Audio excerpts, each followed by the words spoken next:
parce que ba léegi rek dañuy dégg des sources qui sont pas formelles, des sources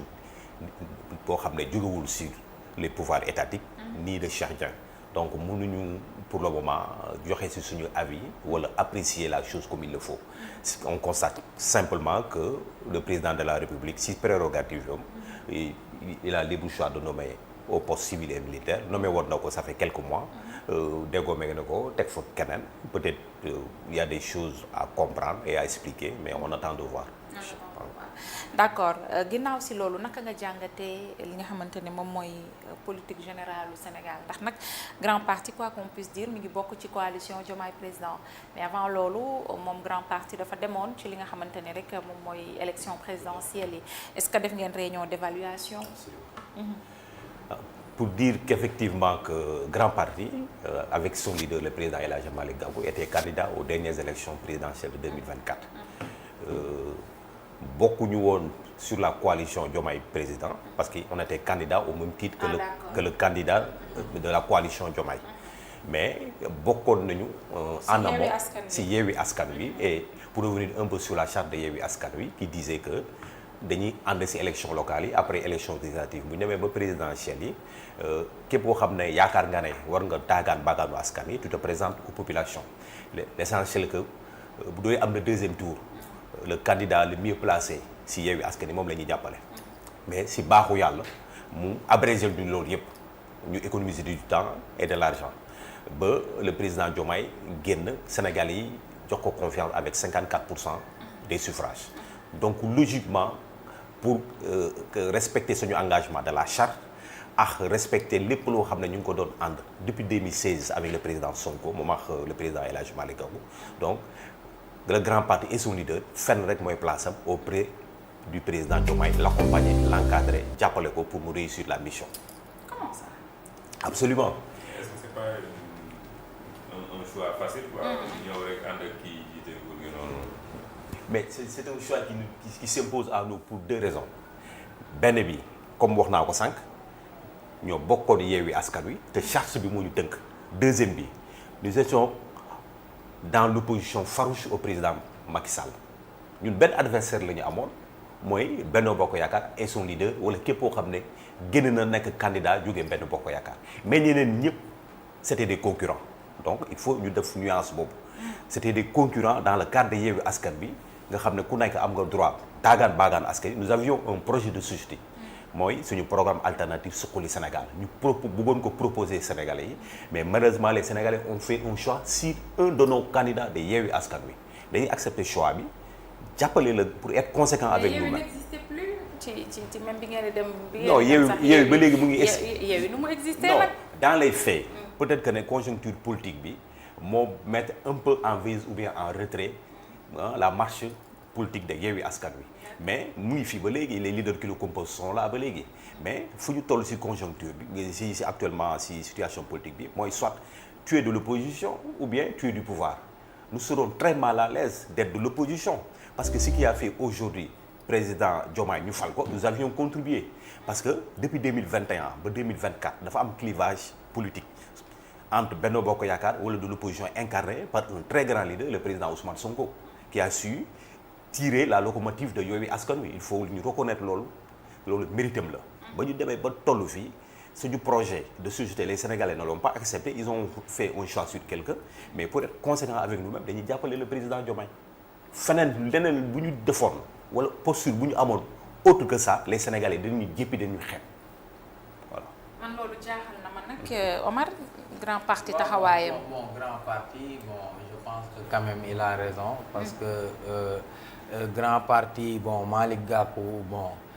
comme que ñoom dañ bokkoon ci Yewwi Askan Wi te bokkul ak peut-être ay mouvement yu mel ni Taxawu Sénégal nga xam ne peut-être y a eu des problèmes entre Khalifa Sall ak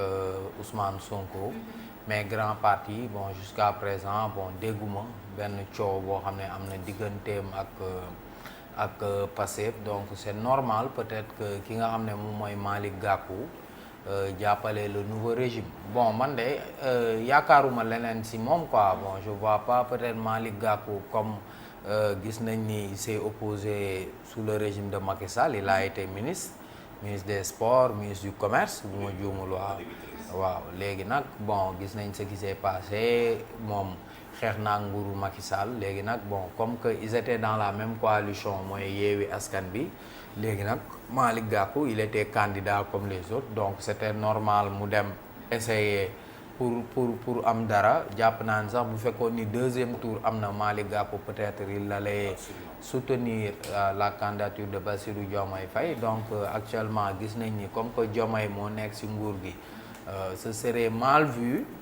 Malick Gakou nekk fii di opposé wu alors que ils étaient ensemble dans la coalition. mal vu comment man loolu moo ma jaaxal. maanaam vous pensez vraiment que ñoo xam ne ni ànd nañ peut-être c'est parce que ils ont la même vision des choses.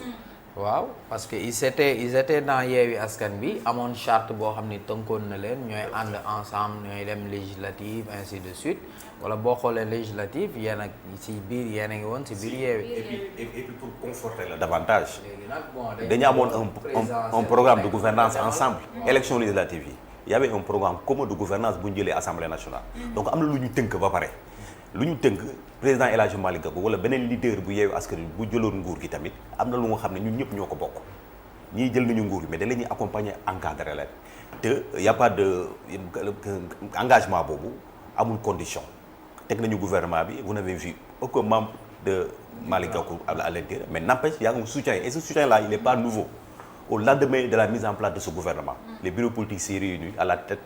du président El Hadji Malick Gakou on a fait un communiqué pour réaffirmer notre engagement auprès de la mouvance présidentielle.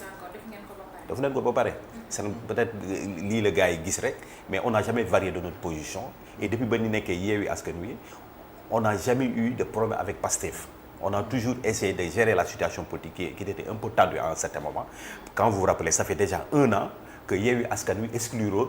le mouvement de Taxawu. c'était au mois d'août de 2023. par rapport ak lu taxaw bu mu participer au niveau dialogue national également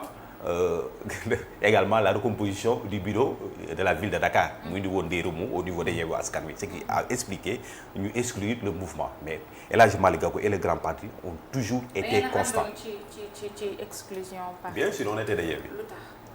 waaw parce que on a pensé en pensez que Taxawu avait tort. oui parce que si acte yu ñu posé woon y avait collision avec ku nga xam ne ñun dañ doon xeex ak moom Yewwi Askan Wi dans son ensemble dafa na communiquer ne ils sont contre le dialogue bu président Macky Sall woote woon au mois de mai 2023 képp koo xam ne génn nga Yewwi dem fa tu t'auto-exclus et puis c'était une formalité de faire un communiqué pour dire qu'effectivement le mouvement Taxawu ne fait plus partie de Yewwi Askan Wi. waaw mais loolu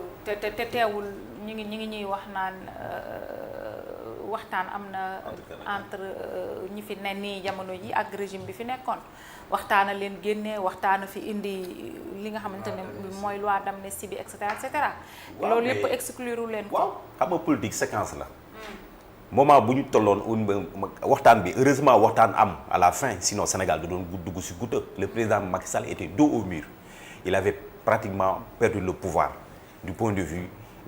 politique ak nu mu maas yi soulèvement bu doon am ci Sénégal jafe-jafe bu doon am sax mais kenn ñaanu ko woon yàlla donc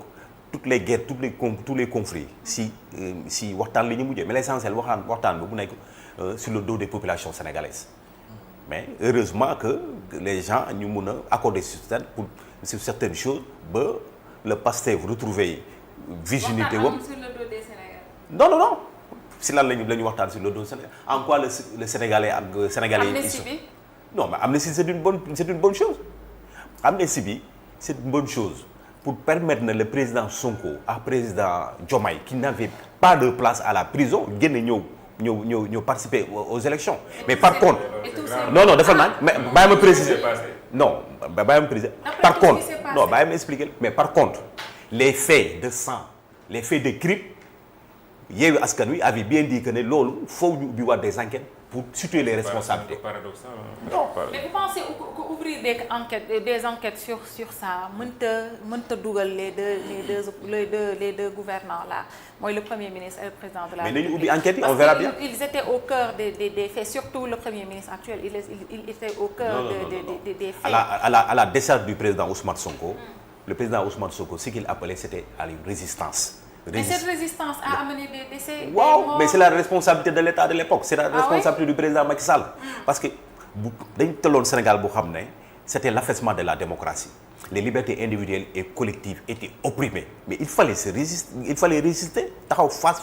faire face à ce régime d'oppresseur. C'était ça. Et puis tous les Sénégalais dañu ànd ak loolu tax tey ñoom ñu falu loolu tax Sénégalais jox leen bopp à hauteur de 54%. Parce que le peuple sénégalais a pu redresser cette démocratie bu nga xam ne ñii dañ ko naroon màbbal dañ ko naroon suuxal. D'accord Diatta.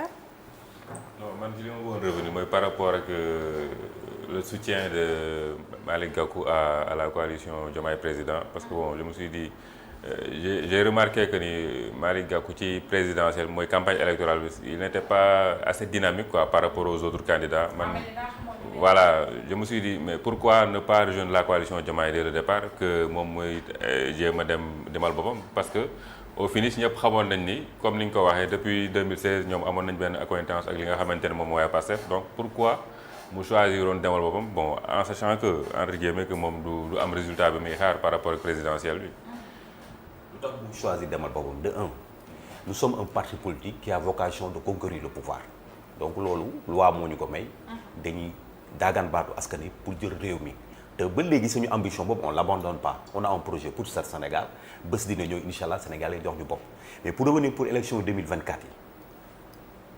yi Yewwi Askan Wi dañ ne ku nekk nga dem wut sa candidat